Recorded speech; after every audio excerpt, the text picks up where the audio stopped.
Hey guys, welcome to my channel. My name is Gorretti. If you're new here, please subscribe down below and hit the notification bell so that every time I upload a new video, you'll be notified.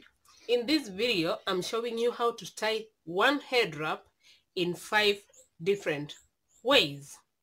So, without further ado, let's do this.